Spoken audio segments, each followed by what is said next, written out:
Minister, thank you for talking to us. One of the things that I know a lot of people in this country are going to be curious about, we've just heard that we are facing unprecedented energy bills in this country for domestic customers. What is there that Qatar can do to help the UK right now? Well, first, thank you for hosting me on your channel. It's a pleasure to be in the UK.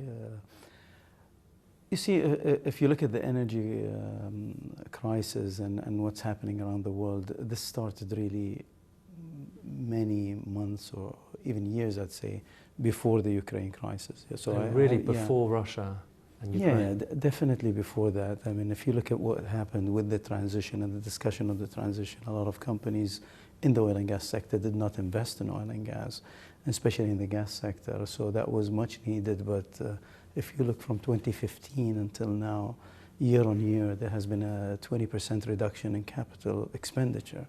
And that was really amplified when you had the COVID issue with the revenues coming down in all oil and gas companies, and really stagnation, if you will, in the entire world movement with the COVID and what was going on. What happened is really that came down to about 35% reduction in capital expenditure. So the supply that you needed for energy after the COVID was over and people started, the economy started to churn back again, wasn't available. And with oil and gas projects, even if you decide today you want to have an LNG plant built in a country with the wells and drilling and everything that needs to take place, to have it produced for the customer, it's about 7 to 10 years. So there's a lag. It will eventually be corrected by more investment in the energy sector, and I think countries are realizing. And then, of course, the Ukraine issue amplified that tremendously with the energy security issues and the lack of supply that's available. But now you'll see that the countries have been, I think, changing their strategy, where they're saying we need the transition, but we need additional supply from everybody in the oil and gas industry and around the world, so that we have ample supplies that would bring the prices down. And prices are higher. It's a sheer supply-demand issue. But what you're saying is that actually, this goes way back before Russia, Ukraine. It's because what? Because we weren't encouraging enough investment in oil and gas exploration? Is that the issue? Does it go back? Is it a deeper issue than just something that's happened a few months ago? I think it's definitely a deeper issue, and it was there for more than 5 years, where there was a build-up to countries and really legislators around the world pushing for the transition in a very hard way. When you say transition, you mean net zero? You mean net zero, and going to renewables and really doing away with fossil fuel and demonizing oil and gas companies, that they are the bad guys, if you will. And by that, you don't have enough investment in the oil and gas sector. So that in turn had, when the legislators put that in place and put pressure on the companies, banks went into the same. They wanted to only fund green and so on. And I think you can actually strike a balance between having energy sector that can be responsible and do the right things with technologies available for carbon capture, sequestration, and so on. So coupled with that, I think we have a very good solution where you have gas available while you're also investing in renewables like solar, wind, and so on. We absolutely need to change our behavior and make sure that the energy transition is on track, but I think you need to do both. And we think, as Qatar, that gas is definitely part of the solution for your baseload requirement in energy, because the wind does not blow all the time and the sun does not shine all the time. But so a lot of people would say what we're going through now is the West is kind of a victim of circumstances. Some would say it is it's brought this upon itself. Which of those is true? I think it's, as I said, it's something that is fundamental that was done to change the supply structure and the energy sector as a whole, and then coupled with what was amplified by the Ukraine issue. Right. Okay, so it's a little bit of both, but the Ukraine issue really put in the forefront energy security as a different issue that we need, or countries need to deal with. You know, as an example, Germany and their turnaround to really wanting to have full diversity, if you will, and now going from not having LNG terminals to building maybe 5 in the very near future. And that circumstances have changed, and I think companies and countries are changing. But I think we're all realizing, and I think countries and I think legislators all around the world, you need energy transition. We need to do something about climate change. We need to be more responsible in fossil fuel development.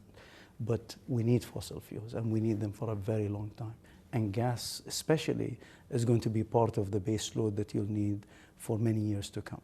And what part can Qatar play in that? How much can you help now, given that prices are incredibly high for consumers right now? We need more gas, especially this winter. How can you help? You see, we've taken a decision a few years back, maybe in 2017, we decided that we're going to increase our gas development. Our LNG production currently stands at 77 million tons. We decided that we're going to take it to 126 million tons, and we embarked on that project, and that project is being constructed today. What we did also is we secured additional capacity that we own now in Montois in France. We're receiving facilities for our LNG in Zeebrugge terminal, where there was a process that we won. Here, I mean, we're in the UK, so let's talk about the UK a little bit. We have South Hook terminal in Wales, where we have a capacity of 15.6 or 16 million tons per annum of LNG that we can bring into the UK. If we bring that entire capacity, it's about 20% of your requirement on an annual basis. We also actually bought capacity in Isle of Grain in the west of the UK for 7.2 million tons per annum for 30 years. Or you know, so we're really investing into the UK heavily to make sure that you have ample supplies in the future. In addition to that, we've applied and we are going to be building an expansion of South Hook, going from 60 million tons to about 20 million tons in the next few years, which is again hundreds of millions of investments. So having these inlets, if you will, for gas or receiving facilities, UK already is the biggest holder of capacity, LNG capacity in Europe. And by doing that, we're only making you bigger as a capacity holder, if you will. And we look to supply the UK with LNG for a very long time, us and others.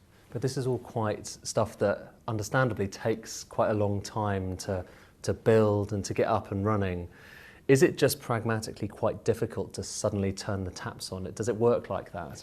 It doesn't, and that's why you see when we decided in 2017 we're going to have this production increase, we're going to have it online by 2025.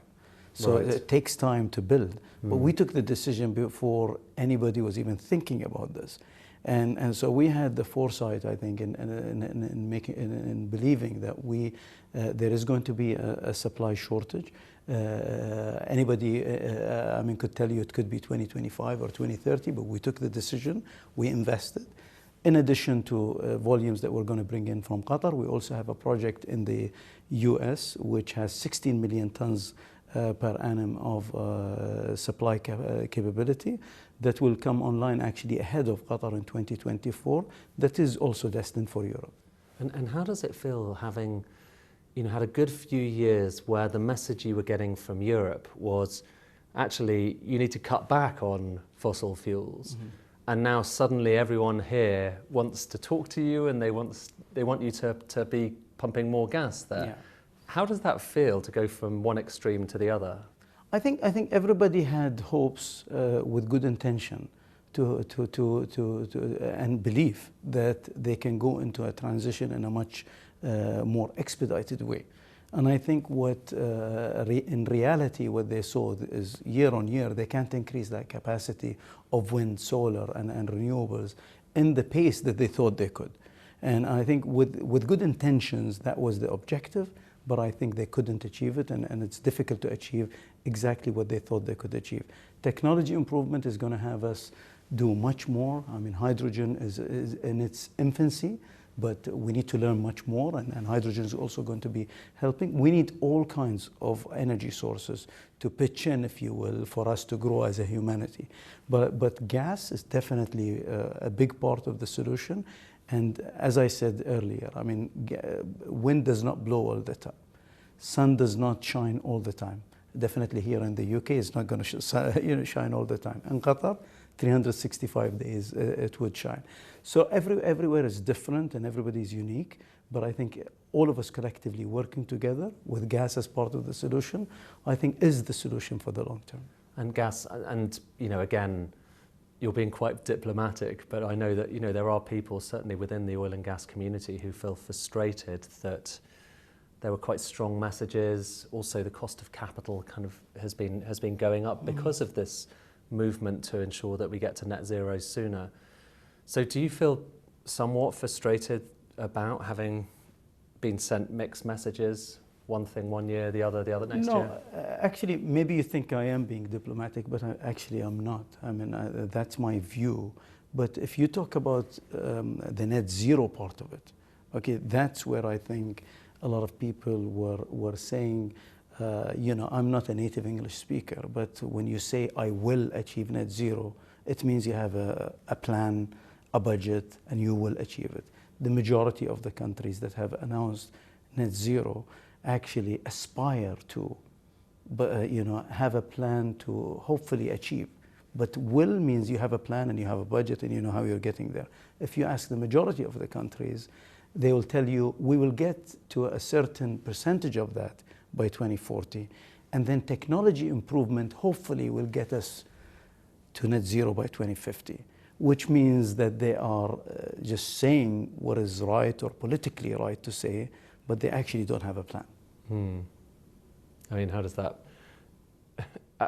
kind of strike you as someone who's trying to think in the very long term? To me, we were absolutely convinced you can't achieve the transition without fossil fuels.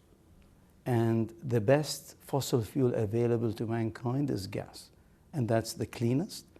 And if you couple it with using carbon capture and sequestration, using the best technology available for your emissions, and you couple it with having the shipping element to being the cleanest shipping available, where we're fueling our new ships purely on LNG. There is no liquid fuel or any hydrocarbon that's the heavier hydrocarbons that they use today.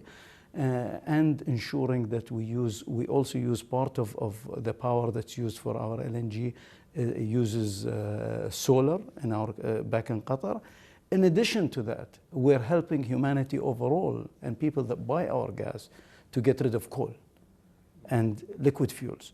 So in our, the way I see it is the gas is the solution, and it's the solution if you do it in the right way, that you're cleaning up that value chain as much as you can technically and what technology provides today, in addition to helping others get off the more polluting areas. So I think we're doing a great service by having more gas, us and others, by having more gas available to humanity as a whole, to get rid of the more polluting fossil fuels, if you will. Final thing on energy. Do you have a particular message, to households in the UK who are looking at their gas bills and just wondering, how has it got to this? Why are they so expensive? How do we find ourselves in a new energy crisis? And why are we the victims to some extent? You see, the issue is you're in a global market. Whether it's UK, Europe, Qatar, anywhere you go, it's the same market. And people, look at oil and gas as substitutes in some areas and so on.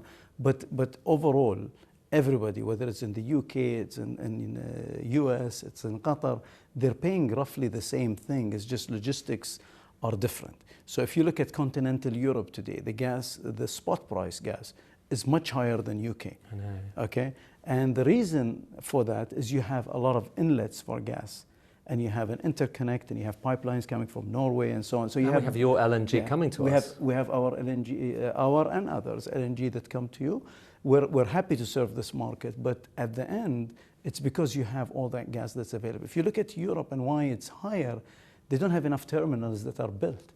You go to Spain in the south, they have ample capacity with spare capacity, but Spain is sort of an island in the gas business because there isn't enough interconnect. But the irony is it's not benefiting households here because our futures prices are still very high. I understand. So households are still frustrated because they see all your gas coming in, they see the day ahead price is very low, but it doesn't directly benefit them. Yeah, I think you see, we go back to promoting more investment in gas worldwide, and our companies. I think the UK has taken very courageous moves, if you will, in opening up gas blocks to have more indigenous gas come in to support the UK.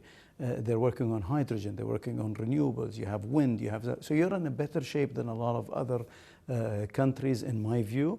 But I think this will take time. With investment going into, I think oil and gas companies are now investing in gas. It will take time, but with more investments and supporting investments and more supporting banks to help gas producers to invest, that will eventually bring the price down because you'll have more supply.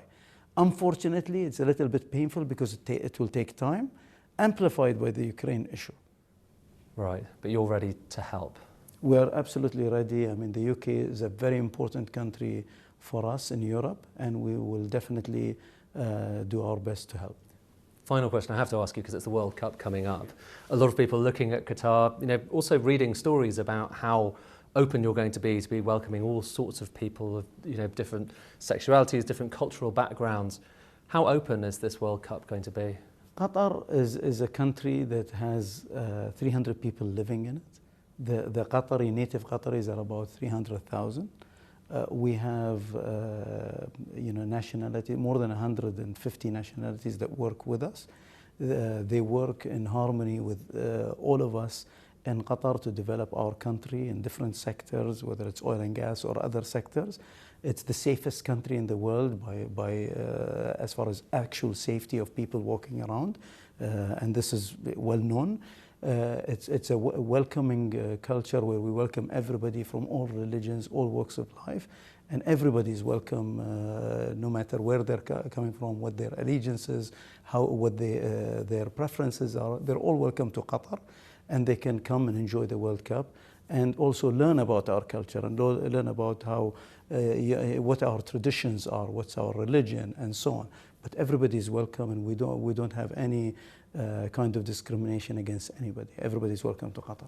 Okay, well, we are all very looking forward to that a lot. And I wish England all the best. Yeah, fingers crossed. Minister, thank you so much. Thank you.